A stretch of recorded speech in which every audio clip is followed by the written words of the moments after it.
Hello everyone, I'm Nirav Hasan from webacademyvd.org. HTML, CSS and Bootstrap full responsive web designing টিউটোরিয়ালসে আপনাদের স্বাগতম। গত টিউটোরিয়ালসে দেখেছিলাম আমি যে কিভাবে একটা লিঙ্ক ক্রিয়েট করতে হয়।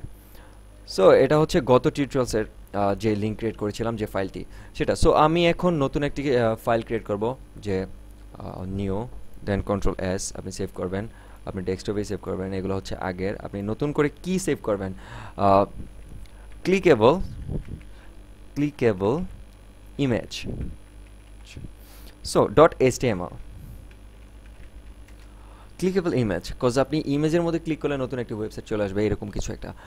সো আপনাকে তার আগে আমি দেখিয়েছিলাম যে কিভাবে এক্সক্লামেশনের যে কাজটা তার আগের টিউটোরিয়ালে। সো ট্যাব প্রেস করলে কিন্তু চলে আসছে। সো এখানে লিখবেন যে আপনি কি টাইটেল দিতে চাচ্ছেন, clickable image, control S, save করে ফেলেন। সো এখন আমি একটু জায়গা খালি করছি জাস্ট বোঝার সুবিধাতে। এখন আমি একটু আলসেমি করি, সেটা হচ্ছে যে আপনার আগের যে টিউটোরিয়ালটা সেটা থেকে আমি কপি করে নিয়ে আসছি, যে আপনি ইমেজটা যেখানে ক্লিকেবল ইমেজ। সো আপনারা অবশ্যই আমার মতো আলসেমি করবেন না, আপনারা অবশ্যই লিখে নেবেন যে আপনার যে লিঙ্ক করার জন্য যেটা প্রয়োজন হয়।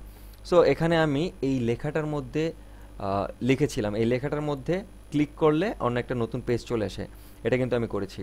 কিন্তু এখন এটার মধ্যে আমি আপনার একটু লজিক খাটালে কিন্তু হয়ে যায়। আপনার নর্মালি এটার মধ্যে যেহেতু আমি ক্লিক করলে নতুন একটা পেজ চলে আসতেছে, তার মানে এখানে যদি আমি পিকের যে লিঙ্কটা বা আমি পিক কিভাবে এনেছিলাম তা দেখিয়েছি। আপনার পিক এনেছিলাম যে এই টিউটোরিয়ালটা এটার মধ্যে, যে এই পিকটা আমি একটু কপি করে আনলাম, কন্ট্রোল সি, আপনারা অবশ্যই কপি করবেন না। সো এখানে আমি দেখাচ্ছি যে আসলে এই লিঙ্কটা, control V, control S, save করলাম। এখন আপনি রিলোড দেন, রিলোড দিলে দেখতে পাচ্ছেন যে আপনার এই যে ক্লিক মি আর হচ্ছে ছবিটা কিন্তু একসাথে চলে আসছে। সো এখন আমি ক্লিক মিটা উঠিয়ে দিব, ক্লিক মির মানে ক্লিক মিটা উঠিয়ে এখানে আমি ছবিটা দিব। তার মানে আশা করছি অনেকে বুঝতে পেরেছেন, আর যারা না বুঝেছেন তাদেরকে আমি বলছি। সো এটা হচ্ছে আপনার যে লিঙ্ক, আপনি এটাতে ক্লিক করলে, আমি গত টিউটোরিয়ালে যেভাবে বুঝিয়েছিলাম যে এটাতে ক্লিক করলে আপনি নতুন একটা পেজে চলে আসবেন, বা এই যে টার্গেট একটা খালি পেজের মধ্যে আপনার চলে যাবে এই লিঙ্কটা। তার মানে হচ্ছে নিউ ট্যাবে আপনার ফেসবুকটা চলে যাবে। সো এখন আপনি ক্লিকমির পরিবর্তনে আপনি এই ইমেজটা এখানে দিয়ে দিবেন, তাহলে কিন্তু হয়ে যায় নর্মালি।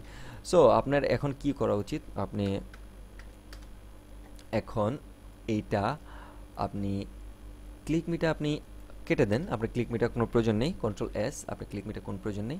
সো এখন এইটার মাঝখানে এখানে আপনার এই ইমেজ ফাইলটা দিতে হবে।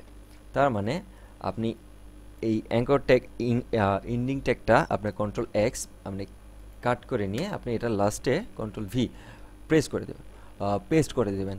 সো এখন কন্ট্রোল এস সেভ দিলে কিন্তু হয়ে গেছে। আপনি এখন দেখতে পাচ্ছেন, আপনি এটা রিলোড দিলেন, রিলোড দেওয়ার পরে আপনি এখন ক্লিক করলে দেখবেন যে আপনার নতুন একটি ফাইল চলে আসছে। সো এখন আপনি এটাকে আপনার গত টিউটোরিয়ালের মতো যেভাবে আমি বুঝিয়েছিলাম যে আপনার সেভ করা যদি কোনো ফাইল থাকে আপনি সেটাকেও কিন্তু আপনি লিঙ্ক বানাতে পারেন। সো এটা কপি করে আপনারা অবশ্যই, বারবার বলছি, আপনারা কিন্তু কপি করবেন না। আপনারা যত আপনার কোড করবেন, যত হাতে করবেন কপি না করে, তত আপনার রানিং হয়ে যাবে কোডটা। আপনি পরবর্তীতে করতে গেলে দেখবেন যে একদম মুখস্থ হয়ে গেছে। সো আপনি অবশ্যই কপি পেস্ট করবেন না, আমার মতো অলস হবেন না।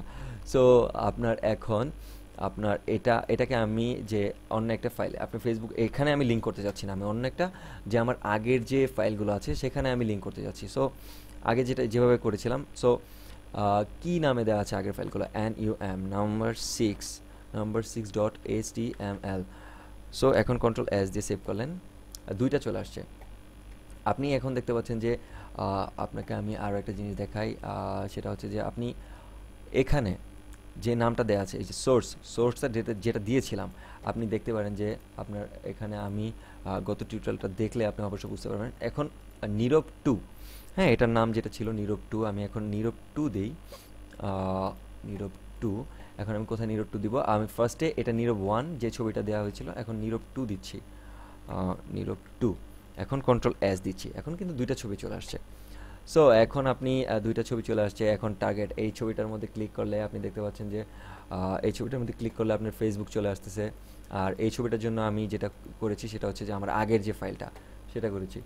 সো আশা করছি বুঝতে পেরেছেন। অবশ্যই আর যদি কোনো প্রবলেম হয় অবশ্যই আমাদের ওয়েবসাইটে ভিজিট করবেন, দেন ভিজিট করে আমাদের অবশ্যই মন্তব্য করবেন যে আপনার এটার মধ্যে প্রবলেম হয়েছিল, বা আপনার যে কোনো টিউটোরিয়ালের মধ্যে যদি প্রবলেম হয়ে থাকে আমাদের জানাবেন, আমরা অবশ্যই সেটা সলভ করার চেষ্টা করব।